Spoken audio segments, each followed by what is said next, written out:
गर्भ कथा का महत्व। गर्भ कथा का क्या महत्व है?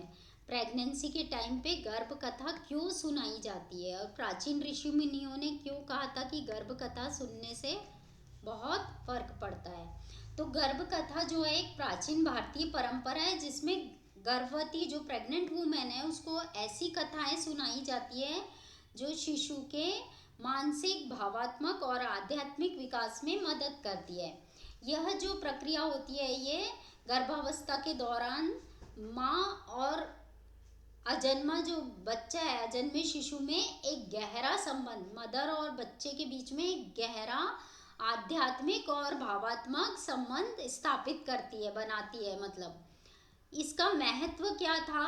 गर्भ कथा का जो महत्व है उसका ये महत्व है कि यदि गर्भावस्था में बच्चा कहा जाता है कि गर्भावस्था में जो है प्रेगनेंसी के टाइम पे बच्चा अपने माँ की आवाज़ सुन सकता है, अपने माँ की भावनाओं को महसूस कर सकता है। जो भी उसकी माँ सुनती है, देखती है, सोचती है, जो भी वो शिशु के मस्तिष्क में उसका गहरा प्रभाव डालती है। तो यदि माँ सब पॉजिटिव रहती है, पॉजिटिव सोचती है और एक प्रेरणा वाली प्रेरणादायक कहानियाँ सुनती है, कुछ अच्छा सुनती है, अच्छा देखती है, जैसे गीता का सुनती है या पढ़ती है या रामायण सुन रही है, पढ़ रही है, तो ये सारी चीज़ें शिशु के अंदर बहुत अच्छे संस्कार डालती है। ये पहले के ऋषि मुनि भी बोलते थे कि यदि कोई मदर प्रेग्नेंट है तो ये आध्यात्म की तरफ जुड़े, वो पॉजिटिव सोचे, सब कुछ पॉजिटिव करे तो बच्चा भी वैसा ही होगा। हमारी जो भारतीय परंपरा है इसमें ये माना जाता है कि गर्भावस्था के दौरान जब माँ कुछ अच्छा सुनती है तो उसका जो आने वाला जो बच्चा है वो आध्यात्मिकता की तरफ ज़्यादा खिंचाव होता है उसका, मतलब वो आध्यात्म की तरफ ज़्यादा जुड़ा हुआ रहता है। अब पुराने भी कुछ जिसको अभी हम गर्भ संस्कार में हम ये आध्यात्मिक कथाएं और यही सब सुनाते हैं ताकि मदर और बेबी में कनेक्शन बन सके। गर्भ संवाद भी इसीलिए कराते हैं कि मदर और बेबी में संबंध बने।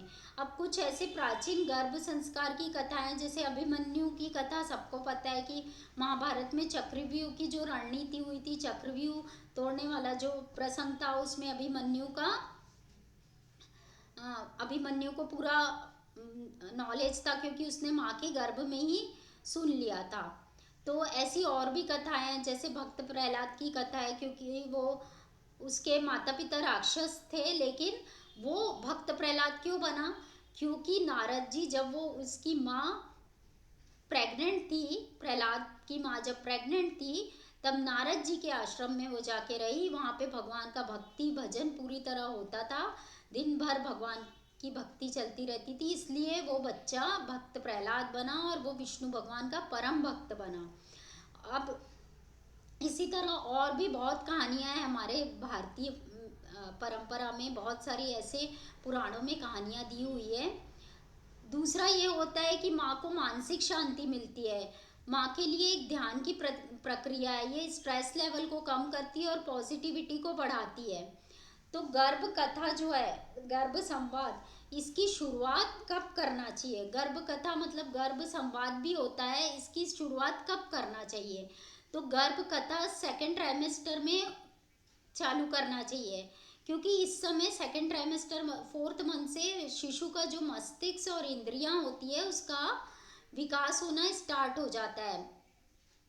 इसके लिए आपको कोई भी दिन में एक समय तय करना है, सुबह या शाम या रात को सोने से पहले, जब भी आप फ्री हो तो ये एक समय तय करें और इस टाइम पे आप गर्भ संवाद सुन सकते हैं, गर्भ कथा सुन सकते हैं।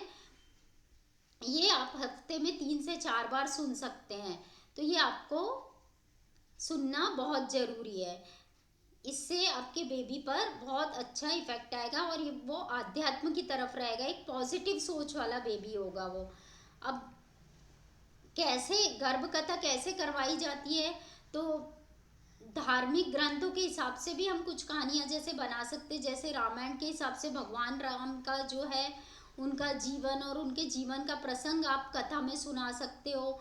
महाभारत में आप कृष्ण और अर्जुन के संवाद को एक रिकॉर्डेड बना के या फिर वो भी उनको सुना सकते हो। एक शॉर्ट शॉर्ट उसमें से जो अर्जुन और कृष्ण के संवाद को थोड़ा थोड़ा शॉर्ट में लेके आप उसको भी सुना सकते हो। भगवत गीता आप सुना सकते हो गर्भ कथा में। शिव पुराण और देवी देवताओं की बहुत सारी कथाएं जो आप उसको सुना सकते हो। आप कहानियां भी सुना सकते हो, जैसे पंचतंत्र की कुछ प्रेरणादायक प्रेरणा वाली कहानी रहती है, कुछ नॉलेजेबल जो कहानियां हैं पंचतंत्र की, ये आप सुना सकते हो बच्चों को।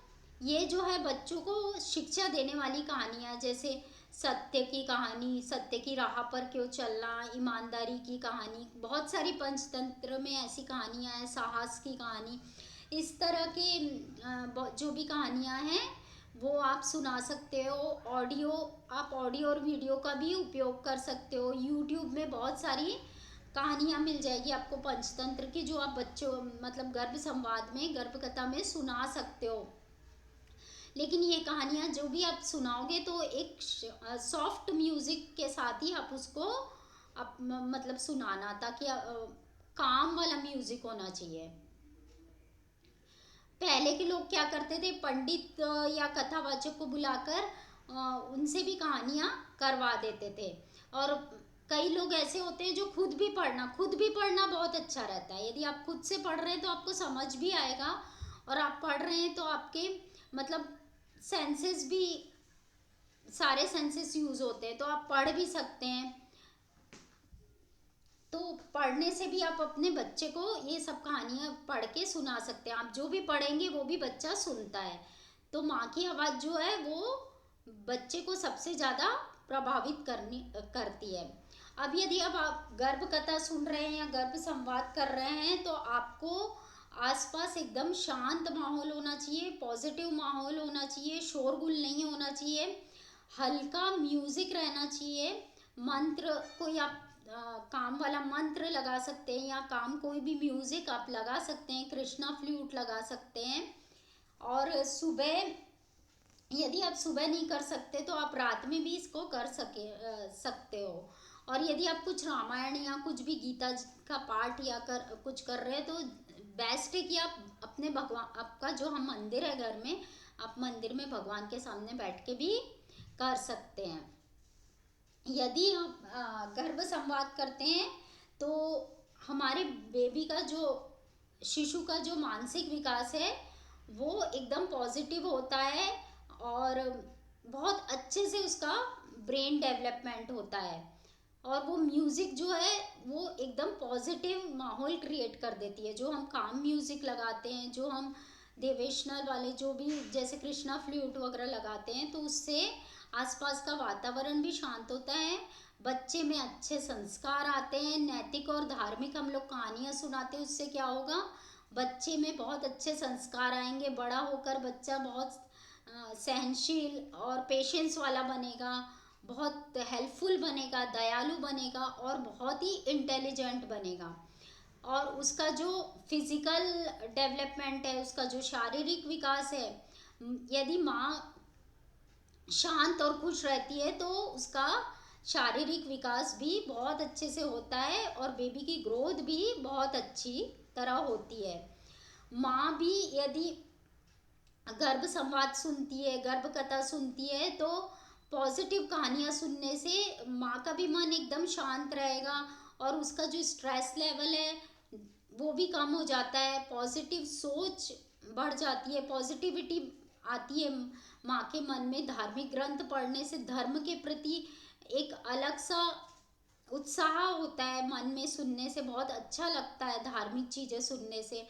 आध्यात्मिक भगवान के तरफ से मतलब आध्यात्म से जुड़ते हैं, तो जब माँ आध्यात्म से जुड़ेगी तो बच्चे पे भी आध्यात्मिक असर होता है। तो ये सारी चीज़ें जो है गर्भ कथा सुनने से बेबी पर बहुत असर डालती है। अब धार्मिक कहानियाँ कुछ जैसे राम और सीता के जीवन का प्रसंग हम लोग जो बताते हैं, उससे खुद का भी नॉलेज बढ़ता है, और हमारे अंदर बच्चे को भी आध्यात्म की तरफ एक हम मौका देते हैं कि आध्यात्म के बारे में, हमारे धार्मिक ग्रंथों के बारे में उसको पता चले।